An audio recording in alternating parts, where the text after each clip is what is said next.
Շնորհակալություն։ Տիկին Ավանեսյան, իրականում քաղաքացիների կողմից շատ շնորհակալական խոսքեր եմ այս օրերի ընթացքում լսել։ Հունվարի 30-ը, բայց շատ քաղաքացիներ արդեն իսկ օգտվել են։ Պարոն Գոնջարյանը թվեր նշեց եւ իրականում երբ հարցերի դաշտ էի բացել, մեծամասամբ շատ շնորհակալական խոսքեր էին, բայց առանձնացրել եմ 3 հարց։ Մի հարցին պատասխան, հա, պարոն Բագրատյանի հարցին պատասխան դուք արդեն խոսեցիք դեղերի փոխհատուցման արժեքի հետ կապված, որ շատ դեպքերում պետք է հավելավճար վճարեն, դեղատներից բողոքներ են գալիս, որ փոխհատուցման գինը ցածր է եւ ստիպված է հավելավճար անել, ինչը որ դժգոհություն առաջացնում քաղաքացիների եւ մյուս կողմից էլ մի անհանգստություն էլ ես ունեմ, որ արդյոք չեն արհեստականորեն բարձրացնի գները դեղատները։ Խնդրում եմ այս հարցին անդրադառնաք։ Երկրորդ հարցը վերաբերվում է Արմետ համակարգին, շատ քաղաքացիներ նշել էին, որ դեռևս իրենք վճարել են, բայց Արմետ համակարգով չի ակտիվանում, այսինքն դեռևս առկա են տեխնիկական խնդիրներ եւ եթե արդյոք կա տեխնիկական խնդիր, ինչ քայլի դիմեն քաղաքացիները, որտեղ մի քանի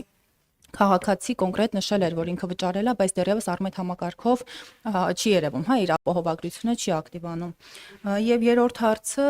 վերաբերում է օրինակ ուսուցիչները, եթե տարվա սկզբում 200,000-ից ավել է իրենց աշխատավարձը, բայց օրինակ մյուս կիսամյակ դասաժամերը նվազում են եւ աշխատավարձը իջնում է, հա, 200,000-ից, այս պարագայում ինչ կարող են անել, իրանք մնում են ապահովագրության մեջ, թե դուրս են գալիս։ Շնորհակալություն։ Շնորհակալ եմ հարցերի համար։ Տեսեք, եւ դեղերի, եւ ծառայությունների գնի հաշվարկի մենք ունենք սահմանված մեթոդաբանություն եւ այսօր էլ, տեսեք, շուկան անընդհատ փոխվում է եւ մենք պետք է շատ զգայուն լինենք, որ նախ արհեստական գնի բարձրացմանը չարձագանքենք եւ այո մրցակցության շրջանակներում պետք է պետությունը առավել մատչելի գին կարողանա ձեռք բերի, որովհետեւ նաեւ խոշոր գնորդ է եւ ես ձեզ ասեմ, որ հունվար ամսին Հայաստանի Հանրապետություն դեղորայքի ներմուծման ծավալները այդ ներմուծման ընթացակարգերի ամբողջական որ դիտարկում ենք անում 10 միլիոն դոլարից ավել նախորդ ամիսներին համեմատ ավել դեղ է ներմուծվում։ Սա նշանակում է, որ այս ռեֆորմի արդյունքում նաև դեղագործական շուկան ընդլայնվում է եւ մենք նաև աշխատանք ենք տանում խոշոր դեղագործական ընկերությունների հետ, որ այլ պայմաններ Հայաստանին ապահովեն, որովհետև այլևս մեզ մոտ կա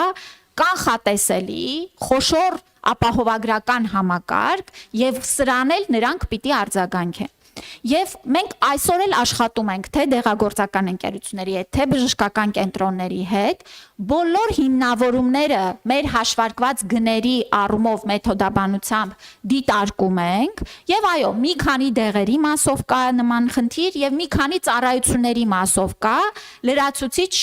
ուրեմն գների վերանայման հարց, ինչը մեր դիտարկման ոլորտում է աշխատանքները գնում են, որովհետեւ ես ուզում եմ, որ մեր գնի գոյացման առումով էլ պարզ լինի, տեսեք, կա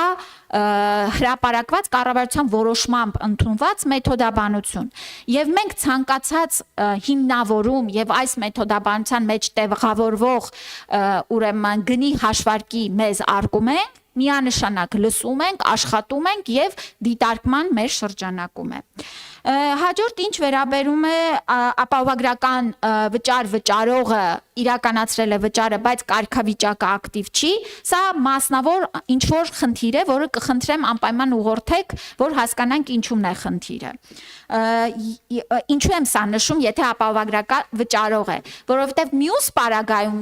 այն դեպքում, երբ որ պետությունն է ապահովագրում, երբեմն մարդիկ չեն անդրադառնում, որ իրենց ռեզիդենտությունը գուցե դա է խնդիրը, որ նրանք ապահովագրված չեն։ Եվ մի այսպես դեպք էլ ունենք, ես երեկ էլ խոսեցի դրա մասին, Տիկին Բադալյանն էլ էր այդ մասին բարձրաձայնել, որ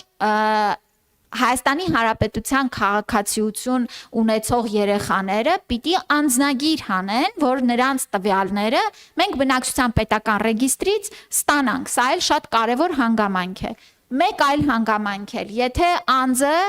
ինչ-ինչ պատճառներով ուրեմն փաստում է, որ նա Հայաստանի Հանրապետությունում է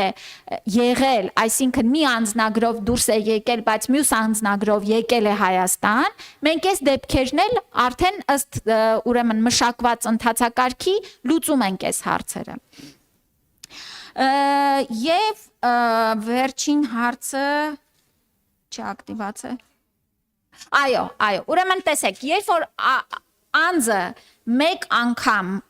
մտնում է ապահովագրական համակարգ, նա 12 ամիսների ընթացքում արդեն համակարգի մեջ է, որտեվ սա էլ պիտի համակարգի կայունությունը մենք ապահովենք, չենք կարող ամիսը մեկը դուրս գա, մյուսը մտնի եւ այստեղ ուրեմն մենք արդեն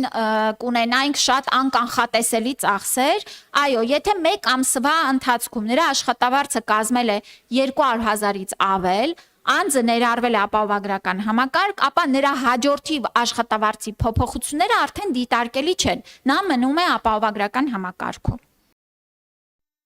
Հավանիչ տեսանյութը եւ բաժանորդագրվիչ նորությունները բաց չթողնելու համար։